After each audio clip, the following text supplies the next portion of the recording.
ठीक है, तो हम सिलेबस देखते हैं हमारे पदार्थ विज्ञान का कैसा रहेगा। स्क्रीन शेयर हो रही है ना, कोई एक बार बताना। Yes ma'am. ठीक है, तो हमारा सिलेबस है, हमने सिलेबस को कैसे डिवाइड किया है। जो हमारा पदार्थ विज्ञान का है वो टोटल 400 मार्क्स का है हमारा। ठीक है, और उसमें दो हमारे थ्योरी एग्जाम्स होंगे और एक प्रैक्टिकल एग्जाम होगा। ठीक है, तो थ्योरी एग्जाम जो है उसका वेटेज 200 मार्क्स है और वो दो पार्ट में डिवाइड है, एक पेपर 1 और एक पेपर 2। और जो प्रैक्टिकल है वो भी 200 मार्क्स का है, जिसमें से 100 जो है वो आपको जो प्रैक्टिकल कंडक्ट होगा उसके मार्क्स रहेंगे, 60 मार्क्स वाइवा के रहेंगे, 10 मार्क्स इलेक्टिव के रहेंगे और 30 मार्क्स जो है इंटरनल असेसमेंट के रहेंगे। ठीक है, अब ये पेपर 1 और पेपर 2 कैसा होता है, जो आपका 1.5 ईयर का टेन्योर है, जो आपका 1.5 साल आपका एक कोर्स चलेगा, उसके बाद जो फाइनल एग्जाम्स होते हैं ना, तो उसमें जो पेपर 1 रहता है उसमें दो पेपर होंगे आपके पदार्थ विज्ञान के। तो उस सेट पेपर 1 और पेपर 2 के फॉर्म में ही आता है पदार्थ विज्ञान पेपर 1 पेपर 2। उसमें फॉर्मेट सेम रहता है, सिलेबस अलग रहता है, मतलब क्वेश्चंस का तरीका सेम रहेगा पर चैप्टर्स अलग अलग आएंगे। जो आपका पदार्थ विज्ञान का सिलेबस है वो दो पार्ट में डिवाइडेड है। ठीक है, पेपर 1 और पेपर 2 दोनों ही 100 मार्क्स के होंगे और ये 200 मार्क्स टोटल कैरी करेगा। ठीक है, अब हम नीचे देखते हैं।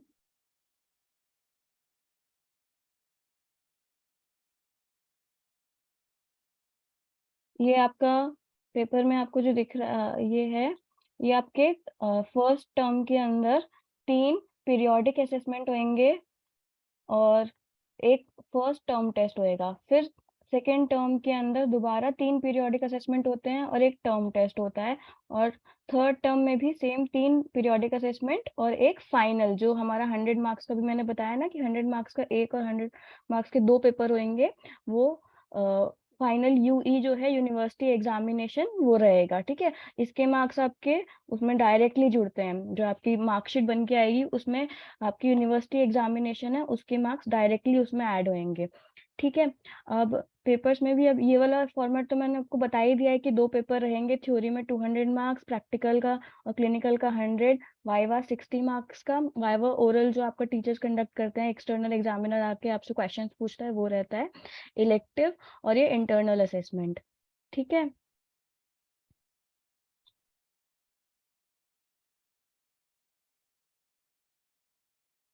अब ये देखना है, अब हमारा जो पेपर आएगा पेपर 1 और पेपर 2 उसमें क्वेश्चन किस तरह के रहेंगे वो बताते हैं। ठीक है, तो अब जो पेपर 1 रहेगा उसमें 3 तरह के क्वेश्चंस आएंगे, एक एमसीक्यू बेस्ड आते हैं, एक शॉर्ट आंसर क्वेश्चन आते हैं और एक लॉन्ग आंसर क्वेश्चन आते हैं।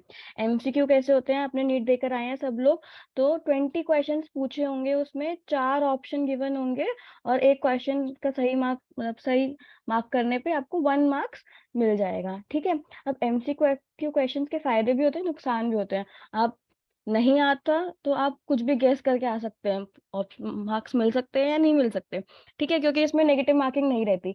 बट एमसीक्यू में आपका जो सिलेबस होता है आपको बहुत ही ज्यादा डिटेल में पढ़ना पड़ता है, क्योंकि पहले क्या होता था कि आपका 10 मार्क्स का क्वेश्चन आ रहा था, तो 10 मार्क्स के क्वेश्चन में या 5 मार्क्स के क्वेश्चन में अगर आप कुछ काम का नहीं भी आता आपको, जैसे अगर आपको आयुर्वेद निरूपण में आयु के लक्षण नहीं आते तो आप आयुर्वेद के लक्षण भी लिख के आ जाते थे कुछ बच्चे।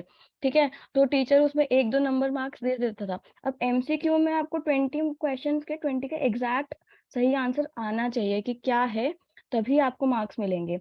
अब ये शॉर्ट आंसर क्वेश्चंस जो हैं वो आपके 8 क्वेश्चंस आएंगे जो 5 मार्क्स ईच कैरी करेगा, मतलब एक क्वेश्चन का 5 मार्क्स होगा। आपको 1 से 2 पेजेस इसमें फिल करने पड़ते हैं और जितना टू द पॉइंट और जितना सही आंसर लिखोगे आप उतना ही होगा, मतलब कहानियां नहीं अब बनानी, अब आपको बिल्कुल जो क्वेश्चन में पूछा गया है वही लिखना है। और ये है long answer question, third type का जो रहेगा, ये 4 क्वेश्चंस आएंगे 10 मार्क्स ईच के और टोटल रहेगा 40 मार्क्स का। तो इस तरह से एमसीक्यू 20 मार्क्स के, शॉर्ट आंसर क्वेश्चन 40 मार्क्स का टोटल 8 क्वेश्चंस और लॉन्ग आंसर क्वेश्चन भी 40 मार्क्स के 4 क्वेश्चंस। ठीक है, और पेपर 2 जो है, पेपर 2 में भी सेम फॉर्मेट रहेगा। एमसीक्यू 20 आएंगे, शॉर्ट आंसर क्वेश्चंस 8 आएंगे और लॉन्ग आंसर क्वेश्चन 4 आएंगे और 100 मार्क्स का सेम रहेगा, सिलेबस अलग होता है बस। अब जो पेपर 1 है, पेपर 1 में सिलेबस क्या रहता है आपका? पार्ट ए जो गिवन है यहाँ पे, आयुर्वेद निरूपण, पदार्थ एंड दर्शन निरूपण, द्रव्य विज्ञान, गुण विज्ञानीय, कर्म विज्ञानीय, सामान्य विज्ञान, विशेष विज्ञान, समवाय और अभाव, ये सारे चैप्टर्स आएंगे आपके। और उसमें से आयुर्वेद निरूपण पदार्थ दर्शन 25 मार्क्स कैरी करेगा, द्रव्य और गुण विज्ञानीय 48 मार्क्स कैरी करेगा, द्रव्य विज्ञान और कर्म भी आएगा इसमें, द्रव्य गुण कर्म 48 मार्क्स का, और सामान्य विशेष समवाय अभाव 27 मार्क्स के आएंगे।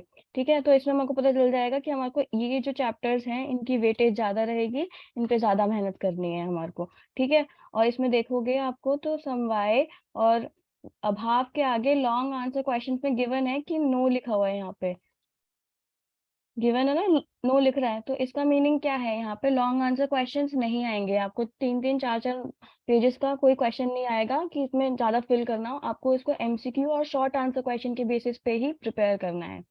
ठीक है, सिमिलरली अब जो पेपर 2 है इसमें जो टॉपिक्स हैं, परीक्षा, आप्तोपदेश, प्रत्यक्ष, अनुमान, युक्ति प्रमाण, उपमान प्रमाण एंड कार्य कारण सिद्धांत, इनमें से ये सारे चैप्टर्स आएंगे। और इसमें से जो क्वेश्चंस हैं 26 मार्क्स के परीक्षा और आप्तोपदेश में से, प्रत्यक्ष और अनुमान में से 42 मार्क्स का, तो देख सकते हो सबसे इम्पोर्टेंट चैप्टर, आधा, ऑलमोस्ट आधा पेपर इसमें से आने वाला है। ठीक है, तो ये वाले सबसे इम्पोर्टेंट चैप्टर्स रहेंगे हमारे। और युक्ति, उपमान और कार्य कारण सिद्धांत जो है इसमें 32 मार्क्स का आएगा, जिसमें से भी दोबारा युक्ति और उपमान में से आप लॉन्ग क्वेश्चंस देखो, नो लिखा हुआ है यहाँ पे, यहाँ लिखा हुआ ना LAQ लॉन्ग आंसर क्वेश्चंस, इसमें नो लिखा हुआ है, ये देखो यहाँ लिखा हुआ है ना, नो। तो यहाँ पे से लॉन्ग आंसर क्वेश्चंस नहीं आएंगे आपके, तो आपको इसको शॉर्ट आंसर क्वेश्चंस के लिए या फिर एमसीक्यू के लिए तैयार करना है।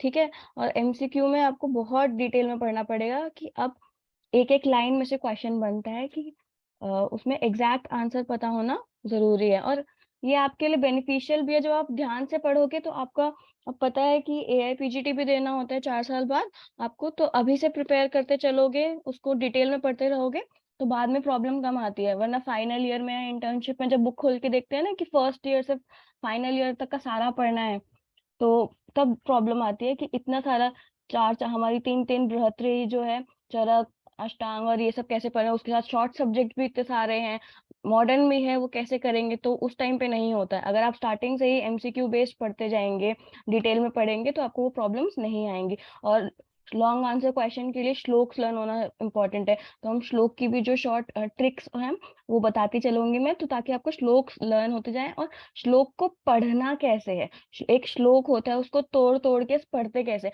बच्चों को संस्कृत में बहुत प्रॉब्लम आती है, तो संस्कृत में आपको संस्कृत नहीं सीखनी है, यहाँ पे आपको श्लोक को पढ़ने का तरीका सीखना है कि एक श्लोक है हमारे पास, उसको किस तरह से पार्ट्स में डिवाइड